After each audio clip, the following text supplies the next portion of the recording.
We have a record of a $63,000 wire transfer. My son called it helping. My bank called it fraud. The man on the phone, a Mr. Adebayo from the bank's fraud department, had a voice like polished granite. He asked if I had personally authorized a wire transfer for $63,000 to a shell corporation I'd never heard of.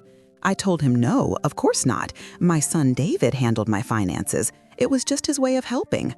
Mr. Adebayo paused, and in that carefully measured silence, I felt the clinical dismantling of my life's most cherished illusion that my only son, the boy I raised, could ever be the wolf at my door. That clinical silence on the line stretched into a chasm, and my mind, seeking refuge, fled backward in time. It landed just a few days prior at the polished surface of my mahogany dining table. The air was thick with the scent of rosemary from the roasting lamb, a smell I had associated with family and contentment for over 40 years. It was our Sunday ritual, a small anchor in the shifting tides of the week. Mark sat opposite me, in the chair that had once been his father's, while his wife, Jessica, picked delicately at her green beans. The crystal glasses, a wedding gift from decades ago, caught the afternoon light, casting tiny rainbows on the white linen tablecloth. Everything was exactly as it should be. "Had a bit of a breakthrough with your portfolio this week, Mom," Mark announced, wiping his mouth with a napkin. He had a way of speaking about my money as if it were a stubborn patch of garden he was generously tending. "The market's been jittery, but I found a fantastic opportunity. Moved a significant piece of your capital into a new private equity fund, very exclusive." Jessica looked up, her eyes bright with admiration. "Mark is just brilliant with this stuff, Eleanor. My friends are all losing their shirts with their advisors, and here he is, finding these hidden gems. You're so lucky he has the time to manage everything for you." A familiar sensation, a quiet and dull ache, settled in my chest. It wasn't quite resentment. I had long ago taught myself to call it gratitude.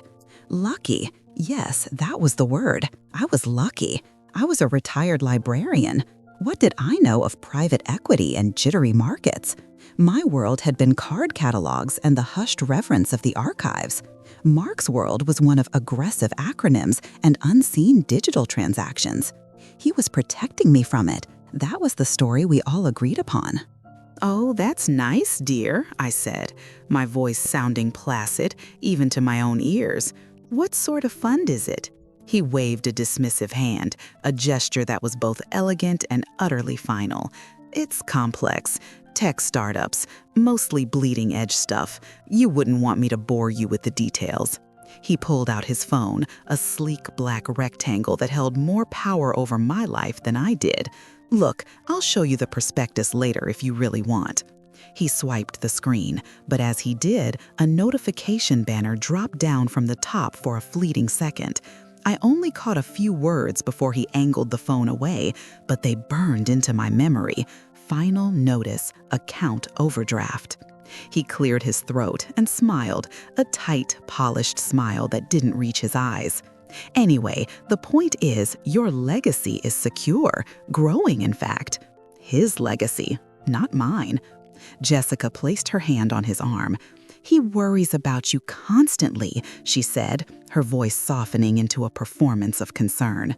"He just wants to make sure you have nothing to worry about, ever."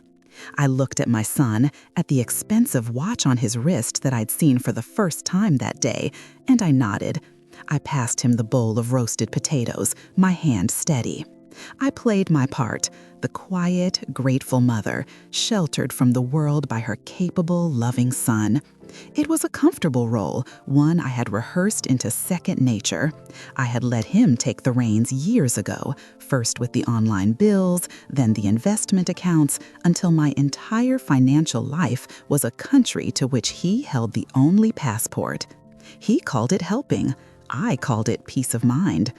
Only now, sitting in the profound silence after Mr. Davies' call, with the ghost of those two words, account overdraft, flickering in my mind, did I begin to suspect it might have a different name altogether. The receiver felt heavy in my hand long after I had placed it back in its cradle. The silence in the house, once a comfortable companion, now felt like an accomplice. It held the echo of Mr. Davies' words, letting them multiply and fester.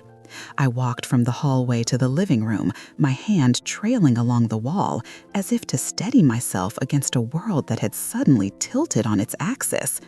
Every object seemed to mock me with its familiarity. The worn armchair where my husband Robert used to read, the collection of porcelain birds on the mantelpiece, the faint scent of lemon polish. This was my life, my home, and I was a stranger in it. How had it happened? A fortress is not conquered in a day. It is a slow siege, a patient erosion of defenses, a series of small, unthinking surrenders. My memory unspooled, not as a clear narrative, but as a collection of quiet rooms and reasonable conversations. The first concession came a month after Robert's funeral. The house was a sea of paperwork and condolences. I was drowning in it, and Mark, my Mark, threw me a line. He sat beside me at the kitchen table, a mountain of envelopes between us. "Mom, this is all too much for you," he said, his voice gentle. "These bills, the bank statements, let me get you set up online. We can automate everything. You won't have to think about a single due date." It felt like a kindness, a reprieve. He spent an afternoon at my computer, his fingers flying across the keyboard, creating accounts and passwords. "We'll make the password your anniversary date," he suggested, easy to remember. But I never logged in. When I tried once, the screen of numbers and links felt alien. It was easier to just let Mark handle it. He would print a neat summary for me at the end of each month. I was giving up a key, but he called it a convenience, and I believed him.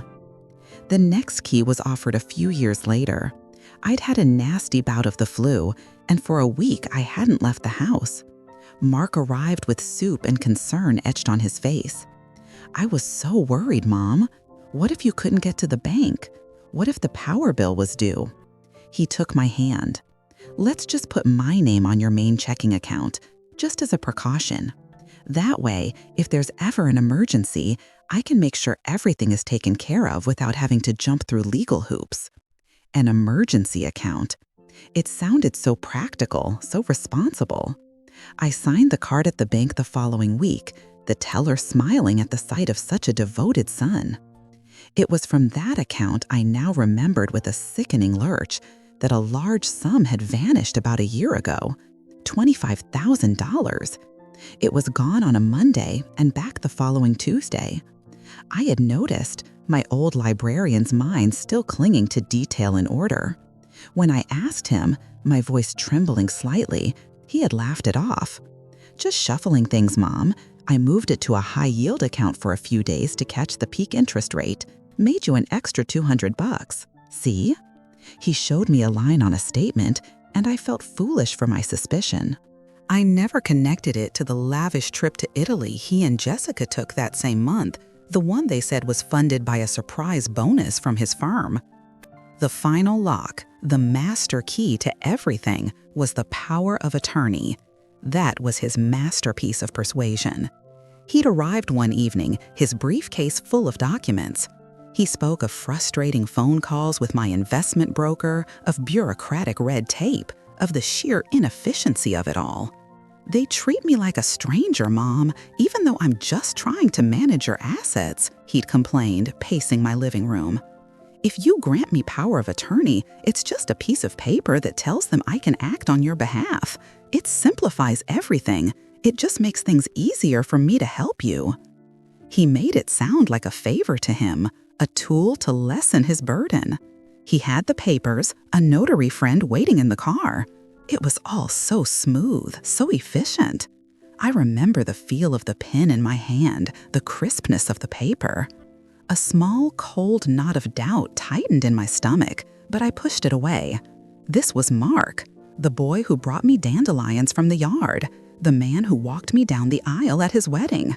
To doubt him was to doubt my own heart, my own motherhood. So I signed.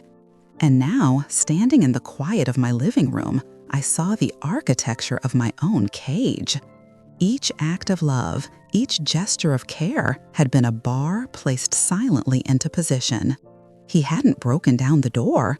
I had unlocked it for him, held it open, and thanked him for entering. He had a password for every lock he made, and I had willingly, gratefully handed him the blueprint. It was a Tuesday, the quietest day of the week. The morning's chores were done, and the house had settled into a comfortable afternoon hum. I was in the sunroom, repotting an orchid that had refused to bloom for nearly a year. Its stubbornness a challenge I found oddly comforting. My hands were deep in the cool, dark soil when the telephone rang. Its shrill, insistent summons was an intrusion on the peace, and I almost let it go unanswered, assuming it was another automated call about my car's extended warranty. But on the fourth ring, a flicker of unease prompted me to wipe my hands on my apron and walk to the hall table. The number on the display was one I didn't recognize. "Hello?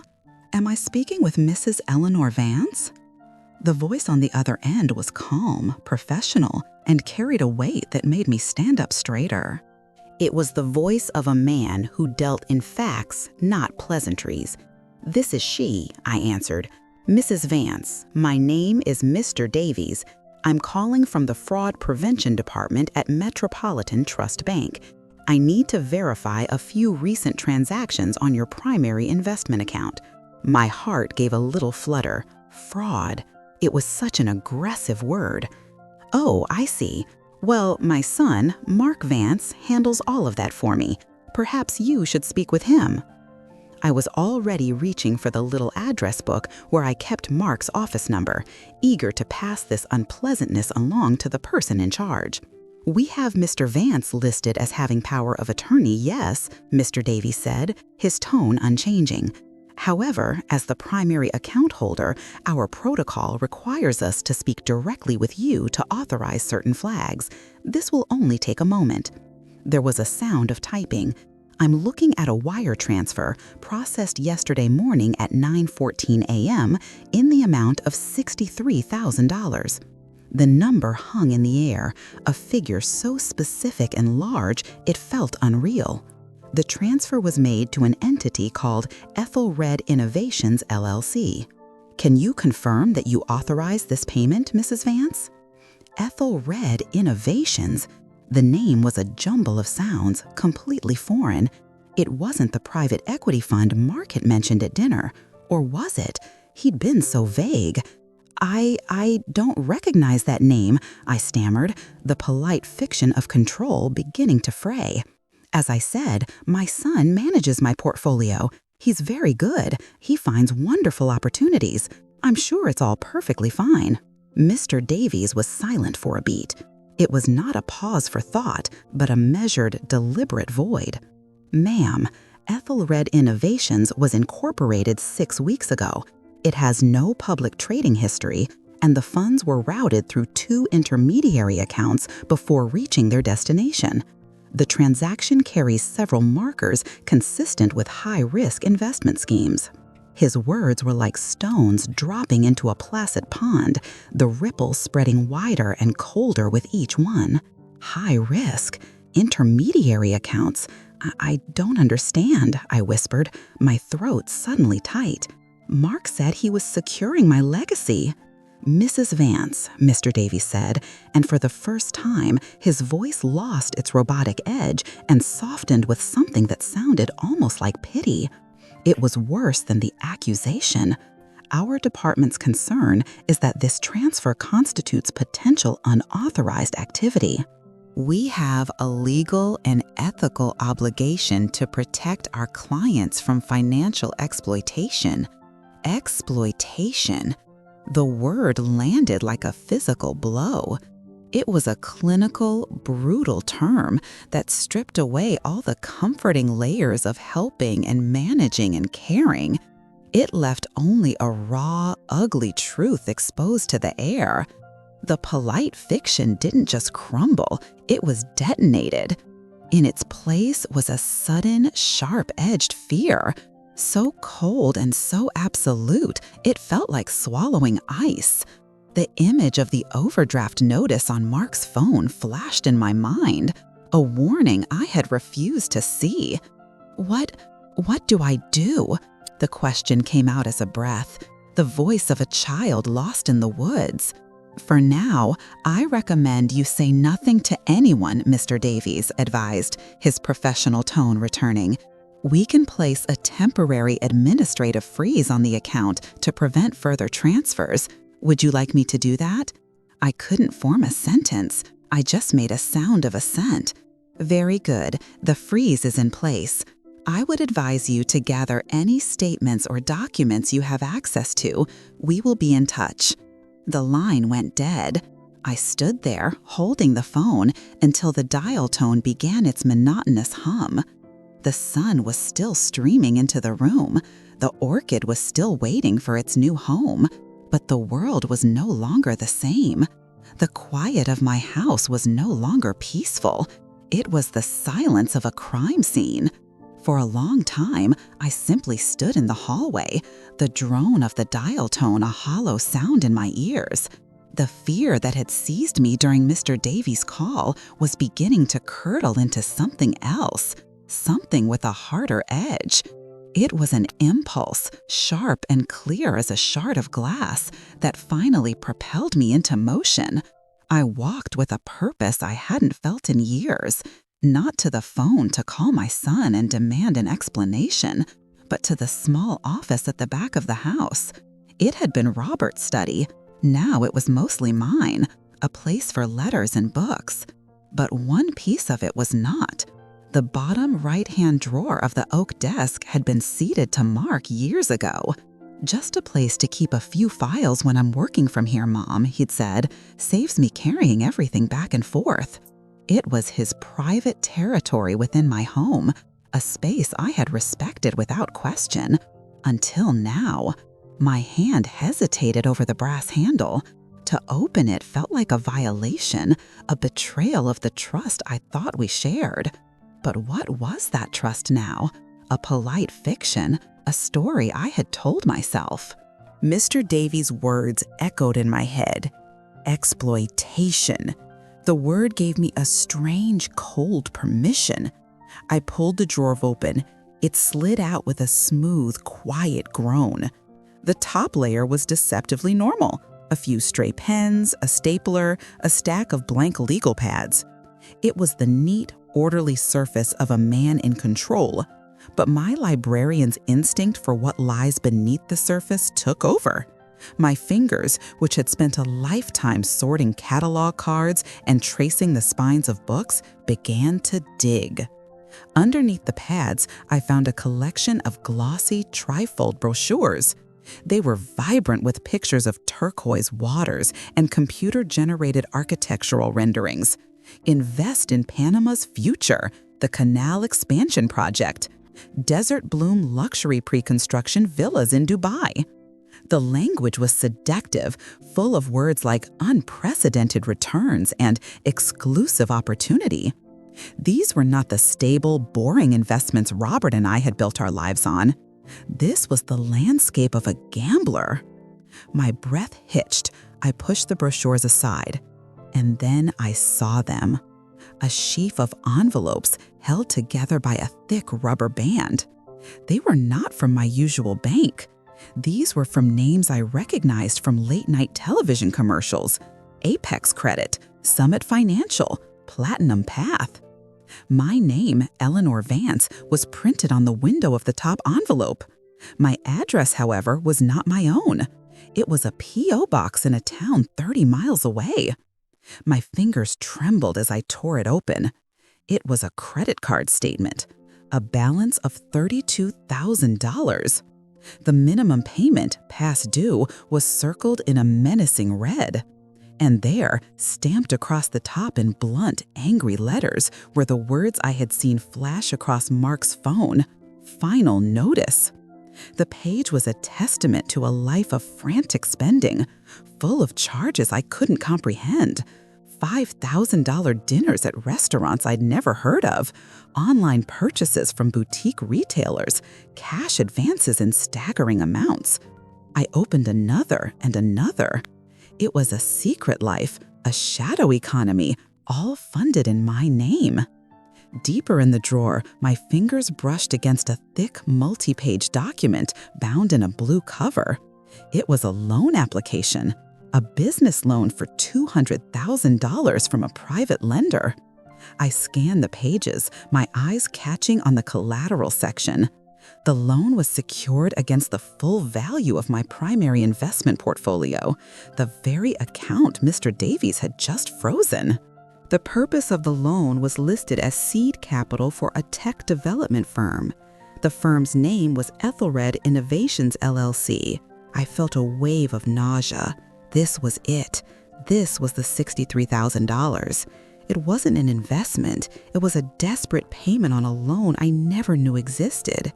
I flipped to the last page, to the signature line, and there was my name, Eleanor Vance, rendered in a neat, flawless script. It was a perfect copy of my signature, the kind I'd used on the power of attorney documents. But it wasn't ink on paper. It had the flat, sterile perfection of a digital image, copied and pasted into a box. It was a forgery without a human hand, a theft committed with a click.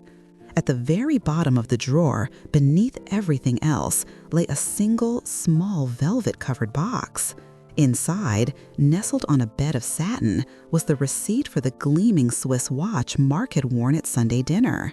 It had been purchased 2 months prior, using the Apex credit card, my credit card. I did not weep. The shock was too profound, too cold.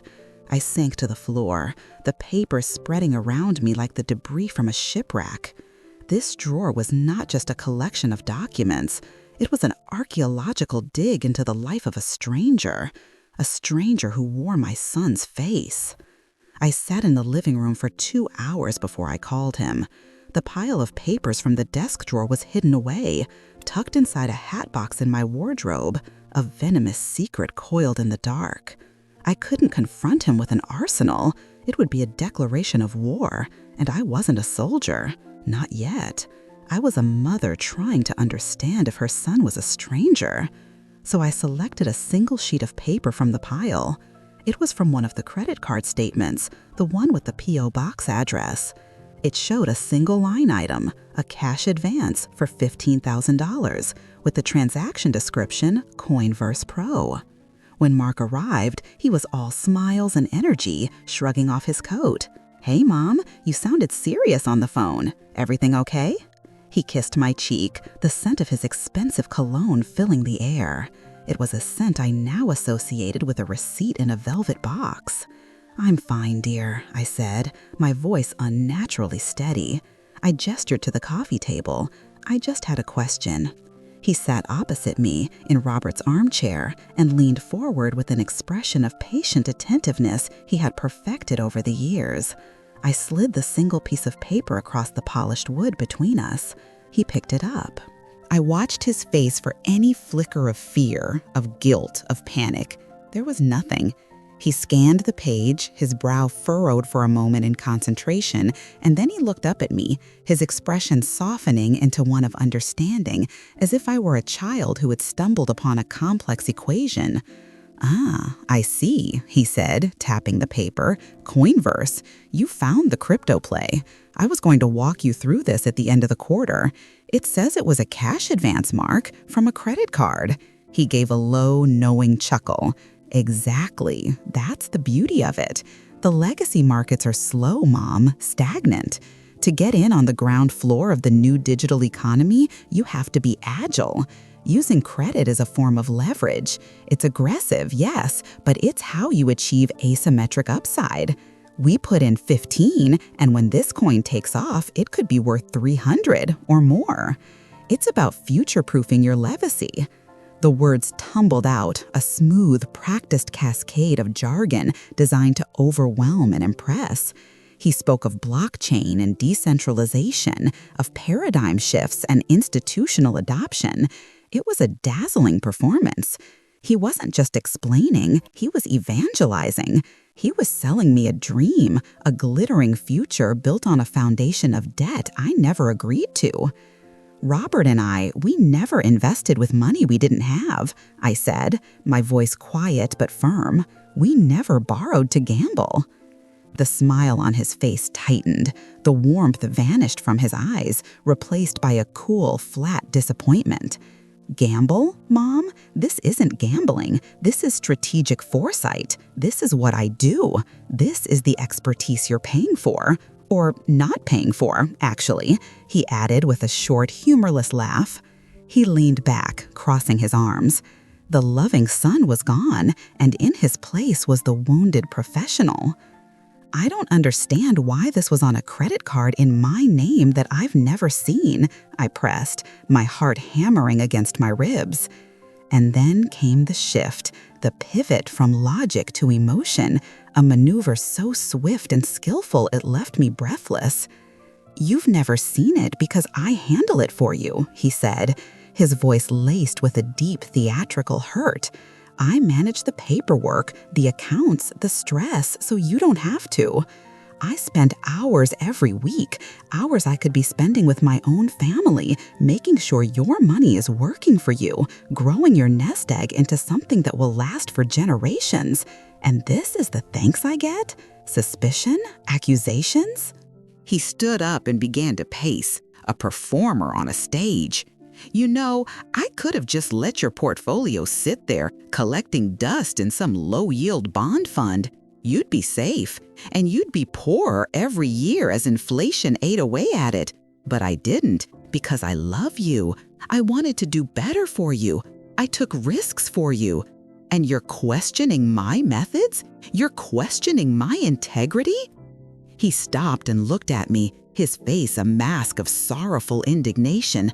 "After everything I do for you, you don't trust me?" The accusation hung in the air, thick and suffocating. He had taken my valid, factual concern and twisted it into a referendum on my love for him. He had made me the villain. My suspicion was the crime, not his actions. I felt a wave of confusion, the old familiar guilt rising in my throat. Had I been unfair? Was I just an old woman who didn't understand the modern world? "Mark, No, it's fine," he said, holding up a hand, a gesture of magnanimous forgiveness that was in itself an indictment.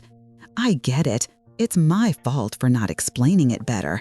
I'll just be more careful to keep you out of the loop from now on, so you don't have to worry your head about it." He walked to the door, picked up his coat, and turned. "I'm just trying to help, Mom. That's all I've ever tried to do." And then he was gone. I was left alone in the quiet room, staring at the useless piece of paper on the table. He hadn't admitted to anything. He hadn't denied anything. He had simply reframed reality itself, painting his deception as devotion and my dawning awareness as a betrayal. I had walked into the confrontation with a fact, and he had countered with a feeling. I was beginning to understand that this was a battle that could not be won with reason. EOT. The days that followed Mark's visit were a study in silence and second-guessing. The house, my sanctuary, became a labyrinth of doubt. Every time the phone rang, I flinched, expecting it to be him, ready with another volley of wounded affection or righteous indignation. He was an artist, and guilt was his medium. I found myself replaying our conversation, his words slithering into my thoughts, making me question what I had seen with my own eyes. Was I a suspicious, ungrateful old woman? Was this just the terrifying, alien language of modern finance? And was he truly my protector, navigating its dark waters on my behalf?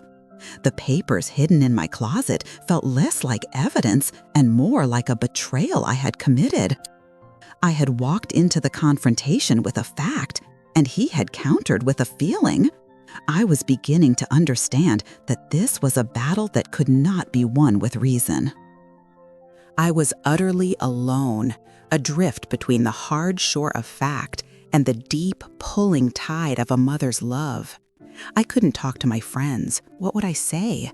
My son, the one you've watched me adore for 45 years, might be a thief? The shame was a physical weight pressing down on my chest. There was only one person who existed at the intersection of family and law, of love and hard truths. Carol, my late husband's sister. Carol was a woman carved from New England granite, practical and direct, with a mind that had been sharpened by 30 years as a paralegal in a corporate law firm. Since Robert's passing, our relationship had settled into a comfortable rhythm of holiday cards and the occasional lunch. To call her now with this ugly, tangled mess felt like a terrible imposition. But the isolation was becoming unbearable. On the third day, my hand trembling, I dialed her number. She met me at my kitchen table an hour later. I had made tea, the familiar ritual of flimsy barricade against the chaos I was about to unleash. She listened, her hands wrapped around her mug, her gaze steady and unwavering. I told her everything, starting with Mr. Davies's call and ending with Mark's masterful performance of the wounded son. I spoke in a low, unsteady voice, the words feeling like shards of glass in my mouth. I did not mention the papers in the hat box, not yet. When I finished, she was quiet for a long moment. She didn't offer the easy reassurances I half dreaded and half longed for. She didn't say, "Oh, it must be a misunderstanding," or "Mark loves you, he would never." Instead, she asked a simple, clarifying question. "And how did you feel when he left?" Confused, I admitted, the word a pathetic summary of the storm inside me. And guilty, as if I had wronged him. Carol nodded slowly, a small, grim acknowledgement. "That's the point of it," she said, her voice devoid of judgment. "The goal is to make you feel so confused that you stop trusting yourself. It's a strategy." Her use of that word, strategy, was like a key turning in a lock. It shifted the frame from a personal failing on my part to a deliberate tactic. Bolstered by that small shift, I stood up. "There's more," I said. I went to my room and returned with the hat box, placing it on the table between us. I took out 3 documents: the Apex credit statement with the final notice, the loan agreement for Ethelred Innovations, and the receipt for the Swiss watch. I laid them on the table like a losing hand at cards. Carol put on the reading glasses that hung from a chain around her neck. The concerned sister-in-law vanished. In her place was the paralegal. She picked up the credit card statement first, her eyes scanning the columns of charges with practiced speed. She moved on to the loan agreement, her lips thinning as she traced the lines of text with her finger. She spent a full minute examining the signature page. Finally, she looked up at me. The warmth was gone from her eyes, replaced by a cold, hard clarity. "Eleanor, this isn't a misunderstanding. This is a pattern of deliberate action. The P.O. box is to intercept the evidence.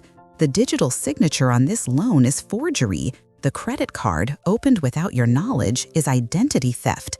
These aren't the actions of someone who was helping." The words were brutal, but they were also a lifeline. They were objective, they were real. They swept away the fog of emotional manipulation and left me standing on solid ground, however horrifying that ground might be. She tapped the loan document. "He used your good name and your assets to secure a loan for his own failing venture, and then used funds from your investment account to make a payment on that same loan. He's not just stealing from you, he's using you as a shield." I just stared at her, unable to speak. Carol reached into her handbag and pulled out a small leather card case. She didn't offer a hug or a comforting phrase. She offered a plan. She slid 2 business cards across the table. One was for a man named Arthur Finch, forensic accountant. The other was for a woman, Miss Albright, an attorney whose specialty was printed in small, stark letters, elder law. "You don't fight a fire with a teacup, Eleanor," she said, her voice firm. "You fight it with professionals. Arthur will trace every penny. He'll build a map of what's been done. Miss Albright will use that map to build a fortress around you and whatever is left. This is no longer a family matter, it's a legal one." I looked down at the cards, at the strange names that now held the key to my future. It felt like an admission of failure, a final severing of my family. Carol seemed to read my mind. She reached across the table and placed her hand over mine. Her skin was cool, her grip surprisingly strong. "Listen to me," she said, her eyes locking onto mine. "Robert spent his life making sure you were secure and respected. What is happening is a violation of everything he stood for and everything you are. You do not have to set yourself on fire to keep your son warm. Dignity is not negotiable." It took me 2 days to make the call. The business card from Miss Albright sat on my kitchen counter, a small, stiff rectangle of paper that felt heavier than a tombstone. It represented the final death of the family I thought I had. But Carol's words, "dignity is not negotiable," had become a mantra, a low, steady hum beneath the noise of my fear and grief. On the 3rd day, I picked up the phone. Miss Albright's office was in a modern glass building downtown that seemed to have no patience for the past. Her consulting room was spare and immaculate, with a single dramatic orchid on a glass table and a wide window that looked out over the city, rendering the chaos of traffic silent and small. Miss Albright herself was much the same, elegant, precise, and seemingly immune to emotional clutter. She had a handshake like a closing document and eyes that didn't offer sympathy, but assessment. I had expected a kind maternal figure who would pat my hand and decry the tragedy. I was met with a field general who wanted a status report. I sat opposite her, the hatbox of documents on the floor beside me. I told my story again, but this time it was different. Stripped of the quavering doubt and shame, it became a simple recitation of facts, a phone call, a drawer, a list of transactions, a forged signature. She listened without interruption, her pen making small, sharp notes on a yellow legal pad. When I finished, she didn't say she was sorry for my pain. She said, "May I see the documents?"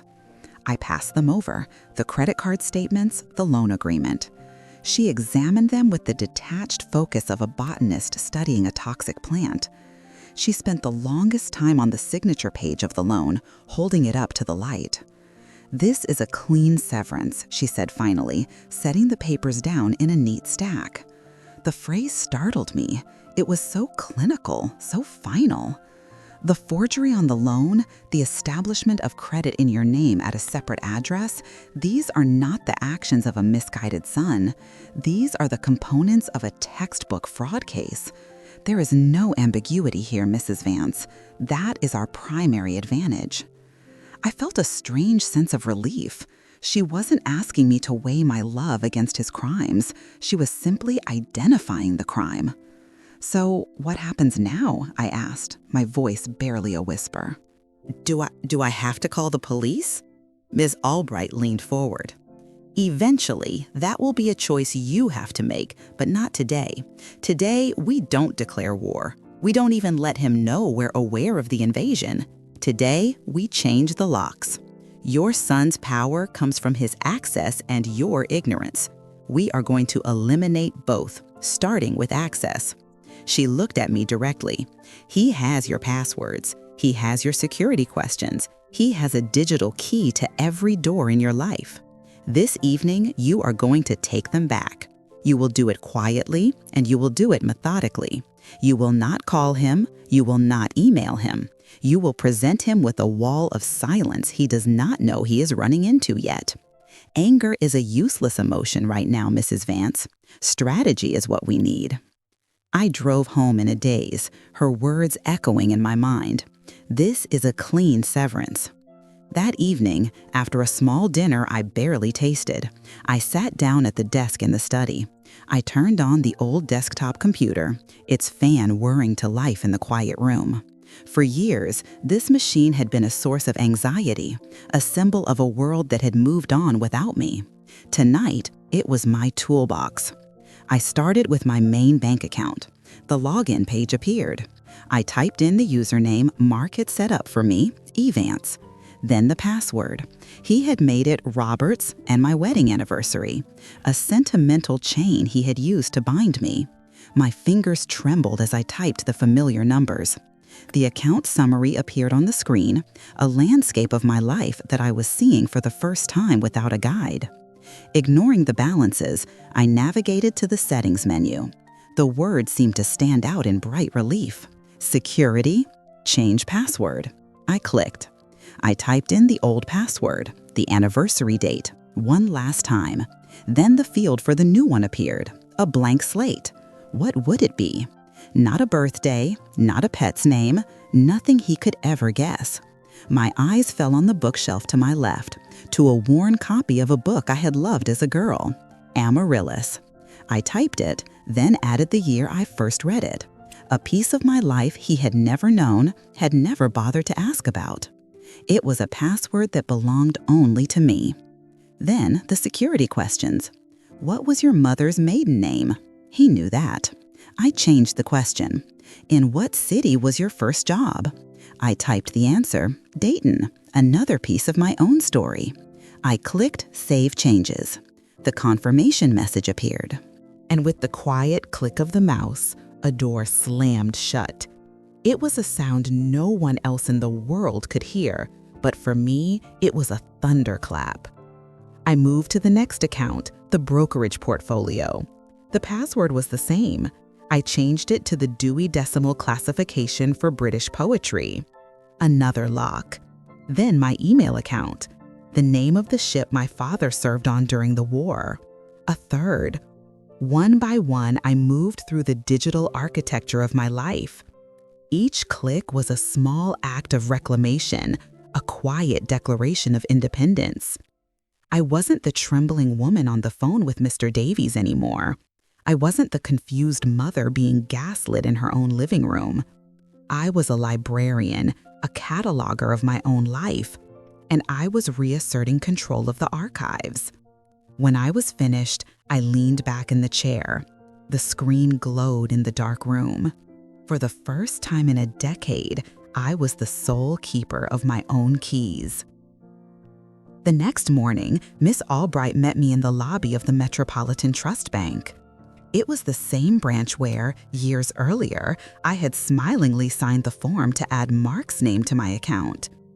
Today, the familiar marble floors and hushed, cathedral-like atmosphere felt different, less a place of security and more like a courthouse where a sentence was about to be passed.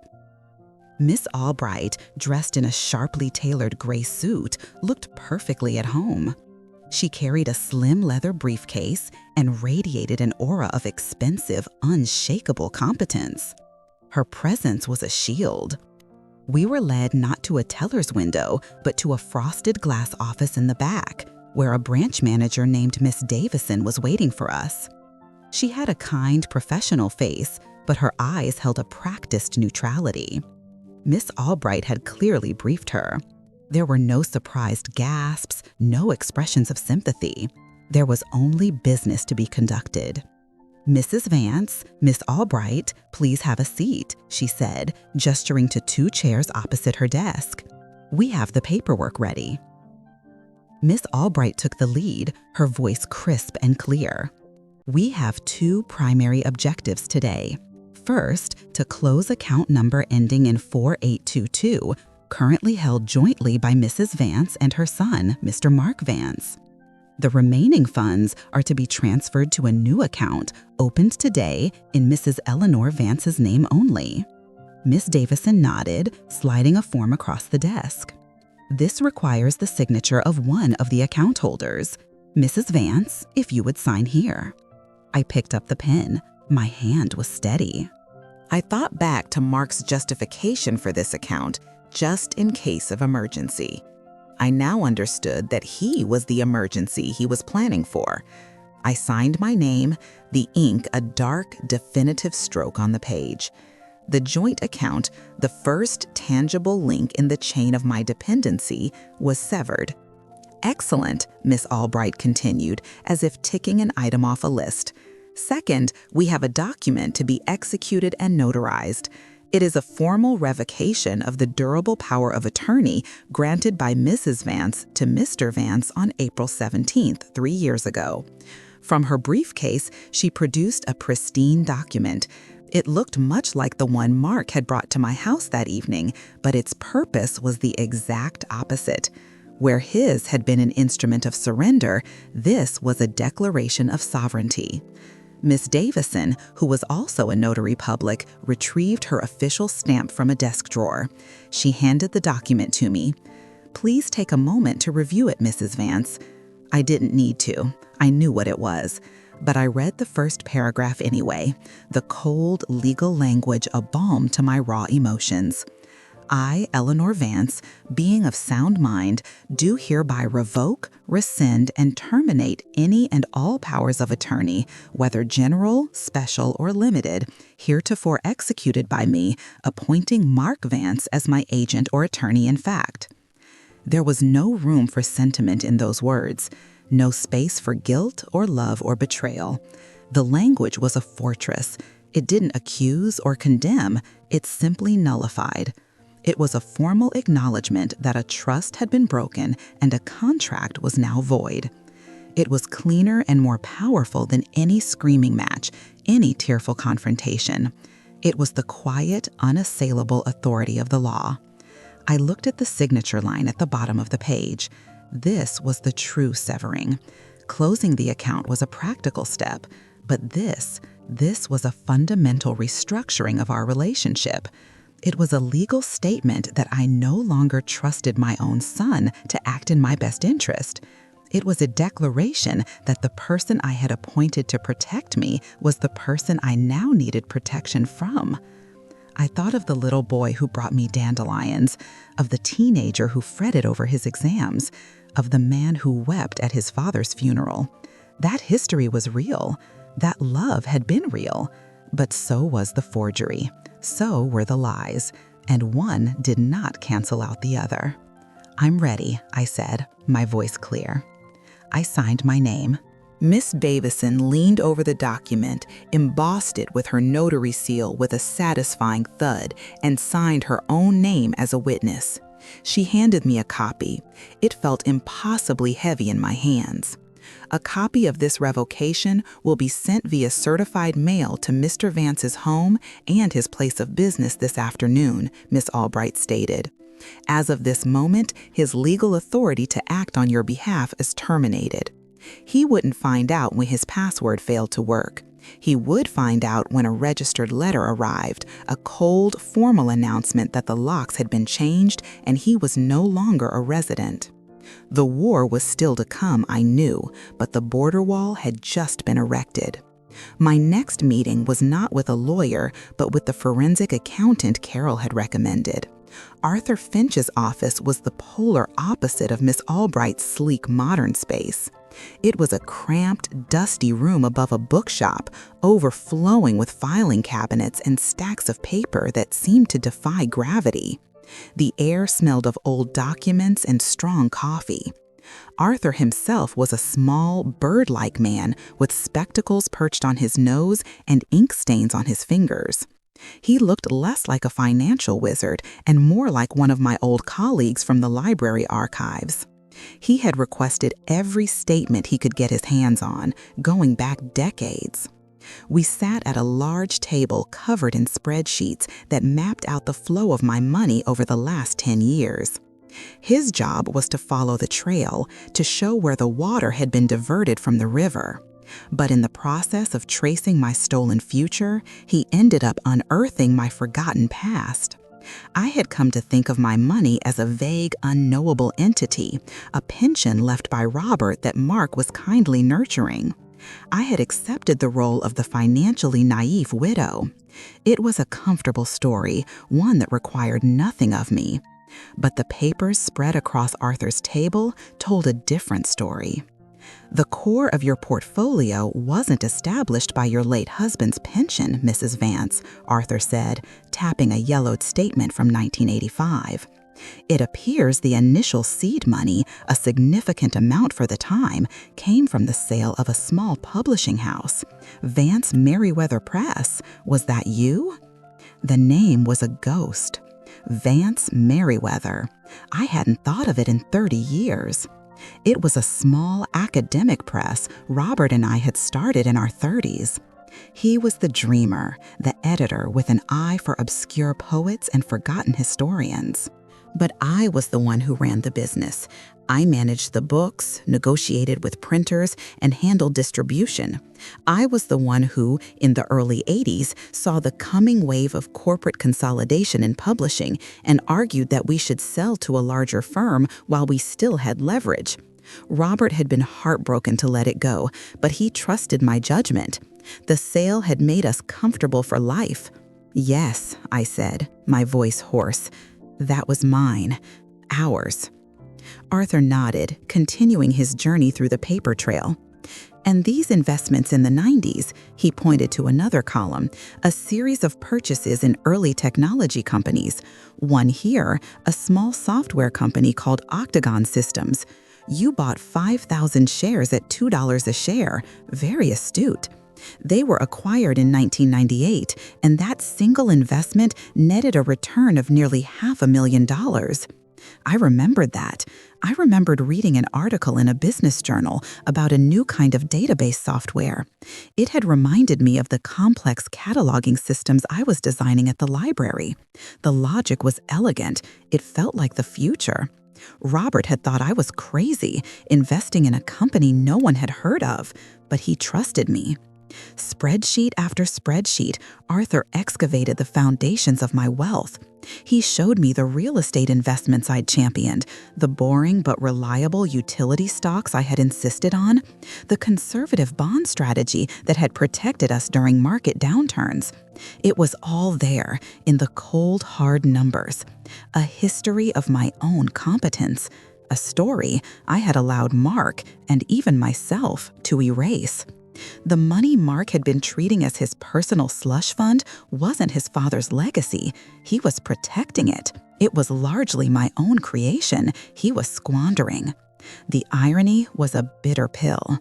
He, with all his talk of asymmetric upside and strategic foresight, had been gambling away a fortune built on my quiet, methodical prudence. I thought of the $25,000 that had vanished from my account and reappeared a week later, the transaction he dismissed as shuffling things to gain a bit of interest. Arthur found the real reason. On the day the money left my account, a payment of the exact same amount was made from Mark's personal line of credit to a luxury car dealership. And the day the money returned to my account, it corresponded with a massive sale of my most stable, long-held blue-chip stocks. He hadn't made me $200. He had used my money as a short-term, interest-free loan to cover his own extravagance, then sold a piece of my foundation to cover his tracks. The trip to Italy wasn't from a bonus. It was from a stock Robert and I had bought together, a company I had researched for months. "He's been treating your portfolio like an ATM," Arthur said quietly, looking at me over his spectacles. "Selling off the bedrock to fund the froth." I stared at the numbers, at the clear, undeniable narrative they told. This was no longer just about reclaiming my retirement. It was about reclaiming myself. For years, I had allowed myself to shrink, to become the gentle, clueless old woman who needed her brilliant son to handle the complexities of the world. I had let him edit my own life story, cutting out all the pages that showed my strength and intelligence. The fight ahead was not just about money, it was about memory. It was about restoring the ghost in the portfolio, the capable, shrewd woman I used to be, the woman I now had to become again. The invitation was an instruction, not a request. I called Mark on his cell phone 2 days after my meeting with Arthur Finch. My voice was calm, a placid surface over a deep, cold reservoir of purpose. I told him that I needed to see him and Jessica, that it was a family financial matter, and that the meeting would be held at 10 o'clock on Friday morning. When he suggested my house, I simply said, "No, it will be at this address." I gave him the address of Miss Albright's building and told him her suite number. Before he could argue or ask more questions, I said goodbye and hung up. For the first time, I had controlled the conversation. On Friday morning, I sat at the head of a long, polished mahogany conference table. The window behind me offered a panoramic, silent view of the city. To my right sat Miss Albright, her papers arranged in a precise geometric stack. To my left sat Arthur Finch, the bird-like accountant, looking out of place in his rumpled suit, but radiating a quiet confidence. In front of me, in the center of the vast table, was a single, thick, 3-ring binder. It was 4 inches thick, heavy with the meticulous proof of my son's betrayal. It was Arthur's map of my ruin, and it was about to become my instrument of reclamation. Mark and Jessica arrived exactly at 10. They walked in with the easy confidence of people accustomed to being welcomed. Mark was smiling, ready to charm and manage whatever minor issue I had conjured. Jessica's social smile was perfectly in place. Then they saw the room. They saw the conference table instead of my living room couch. They saw the lawyer and the accountant instead of a teapot and cups. Mark's smile faltered, replaced by a flicker of confusion and then a dawning defensive anger. Jessica's face went blank with shock, her hand instinctively going to the pearls at her throat. "Mom, what is this?" Mark asked, his voice sharp. "Who are these people?" "This is my attorney, Miss Albright, and my forensic accountant, Mr. Finch," I said, my voice even. "Please, sit down." They sat opposite me, 2 students called to the principal's office. The table between us felt a mile wide. "Thank you," I began. I opened the binder. The click of the rings echoed in the silent room. "For several years, I have operated under the belief that you were managing my finances as a form of care. I have recently learned that this belief was mistaken." I did not raise my voice. I did not allow tears to cloud my vision. I simply turned the first page, a clear plastic sleeve containing the power of attorney I had signed. "This is the document that gave you the authority to act on my behalf." I turned the next page. "And this is the credit card application you submitted in my name, with a P.O. box I did not know existed, allowing you to accrue over $30,000 in debt without my knowledge." I turned another page, revealing the loan agreement for Ethelred Innovations. "This is the fraudulent loan for $200,000 you secured against my assets, using a forged digital copy of my signature." Mark started to speak, a blustering denial forming on his lips. "Now, wait a minute, this is a complete..." Miss Albright held up a hand, a gesture as sharp and final as a gavel. "Mr. Vance, this meeting is not for the purpose of debate. It is for the presentation of findings. I advise you to listen." He fell silent, his face flushing a deep mottled red. Jessica was pale, her eyes fixed on the binder as if it were a venomous snake. I continued, turning page after page. Each one was a new exhibit, the statements showing the sale of my blue-chip stocks to fund his Italian vacation, the cash advances for cryptocurrency, the paper trail of my money flowing into his life. Finally, I came to the last exhibit. It was a single, simple receipt. I slid it out of its sleeve and pushed it across the table toward him. "This is from a jeweler for a Swiss watch. Purchased with the Apex credit card. My credit card." I looked from the receipt to his wrist. "I believe you're wearing it now." He instinctively pulled his cuff down, a small, guilty gesture that was a confession in itself. Jessica let out a small, wounded gasp. The abstract numbers and legal documents had suddenly become real, tangible, and were ticking on her husband's arm. I closed the binder. The sound was final. I folded my hands on top of it.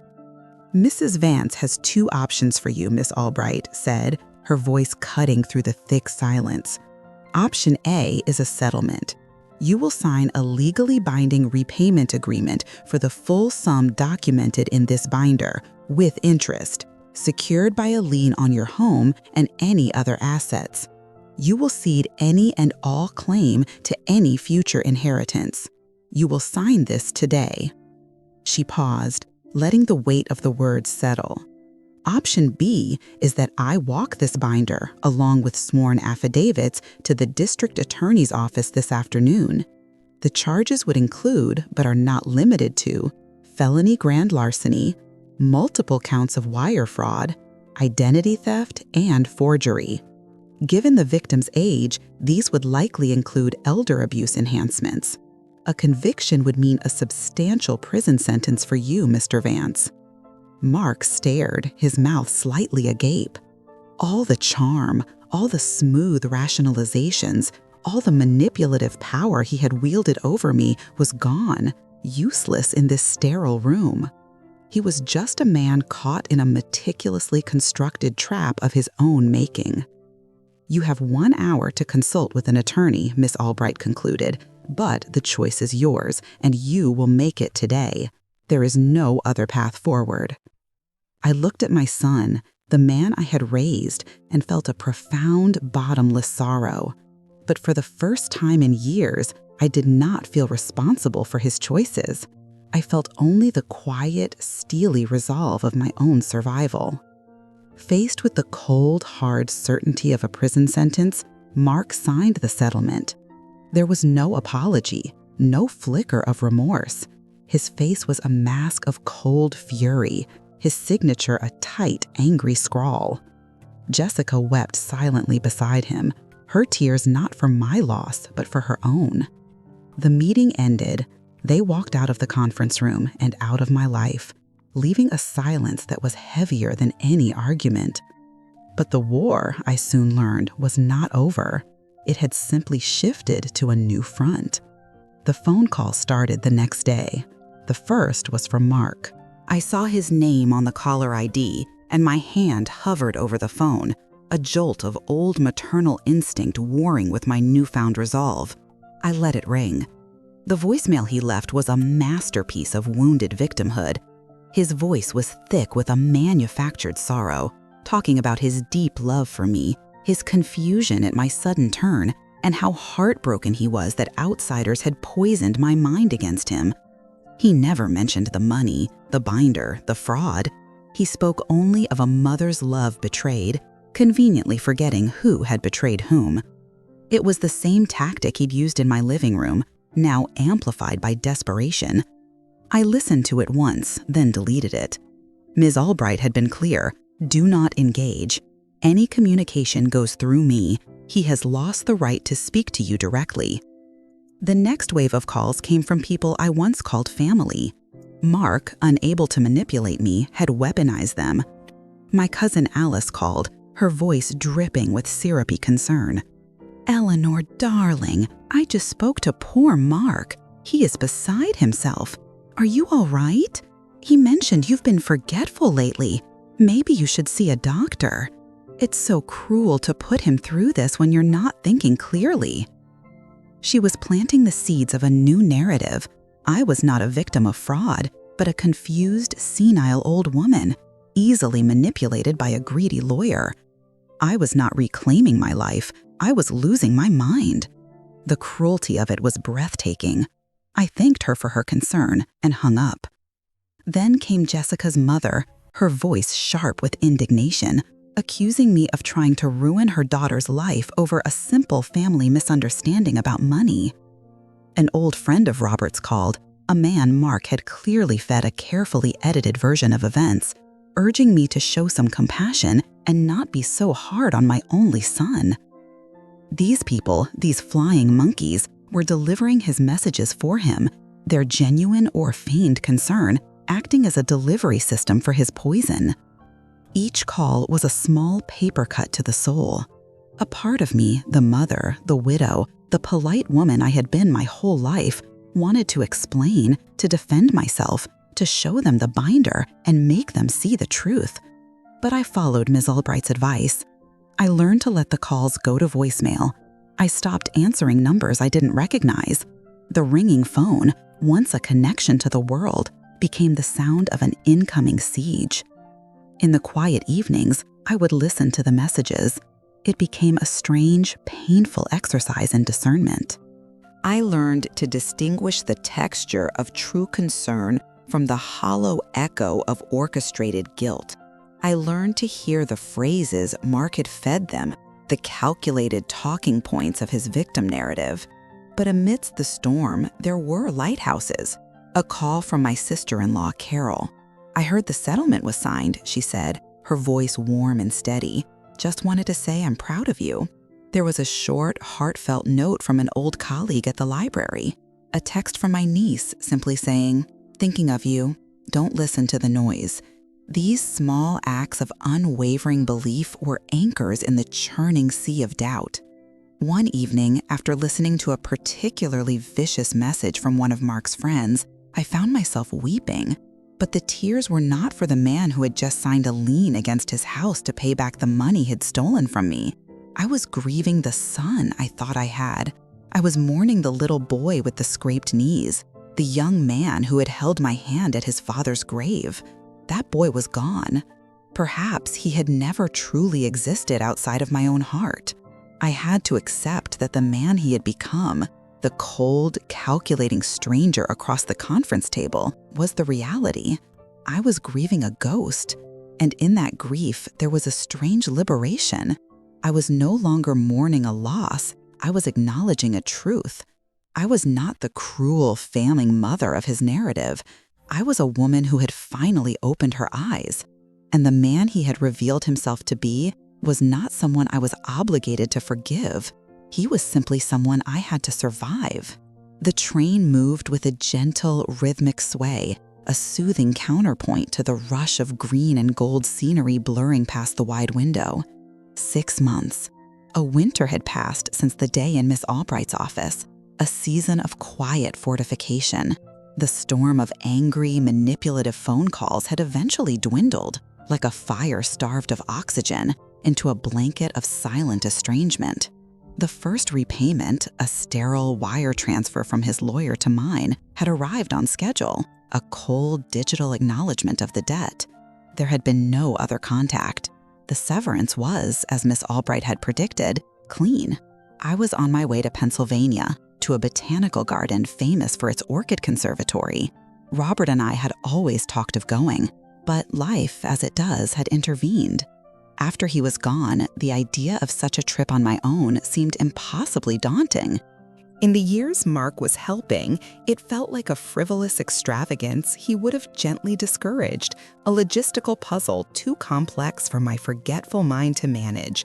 And so the dream had been deferred, packed away in a box like a fragile ornament, another small piece of myself I had put on a shelf. My phone buzzed softly in my handbag. I pulled it out, my heart giving no lurch of anxiety, no familiar clench of dread. The notification on the screen was from my own banking app, a simple alert confirming my hotel payment had been processed. I had booked the room myself, online, navigating the website with a slow, deliberate patience. I had bought this train ticket myself, with a credit card that bore only my name. I scrolled through the transactions, a simple ledger of my own choices, a new book for the journey, a sandwich from the station cafe, a donation to the library fund.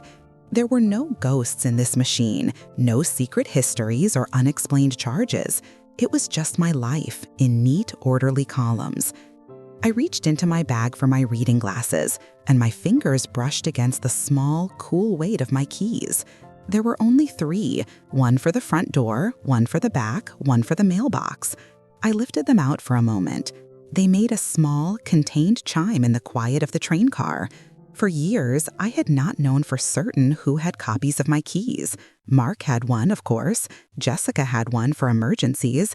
A contractor Mark had hired once, a cleaning service he'd arranged. The locks had all been changed the week after the settlement. The sound these keys made was not the sound of access for others. It was the sound of my own quiet sovereignty. The landscape outside shifted, the neat squares of farmland giving way to rolling hills and pockets of dense forest. I thought of the silence that now filled my house. For the first few weeks, it had felt cavernous and unnerving, a hollow space where a family used to be. But slowly, it had transformed. It was no longer an absence, it was a presence. It was the freedom to read for 3 hours without interruption. It was the space to think my own thoughts, to trust my own instincts without a second voice telling me I was mistaken or confused. The silence wasn't empty anymore. It was the sound of peace. I did not hate my son. Hate was a fire that consumed the person who held it, and I had no intention of burning. But the love I'd had for him, the all-consuming, unconditional love of a mother, was gone. It had been replaced by a vast, sorrowful distance. I mourned the boy he had been, but I felt nothing but a cool, legal formality for the man he had become. Some wounds do not heal into scars. They simply become a part of the new landscape of your life. The train began to slow as we approached the next station. I looked at my reflection in the darkening window, a woman with lines on her face, silver in her hair, and clear, steady eyes. I was not the same person who had answered the phone to Mr. Davies. I was not the same person who had wept in grief for a ghost. That woman had endured. This woman was beginning to live. Ahead of me lay a garden of rare and beautiful flowers, a place of deliberate, managed growth, a place I was finally going to see for myself. Eleanor's journey reminds us that the deepest betrayals often come disguised as care, eroding our independence so slowly we barely notice.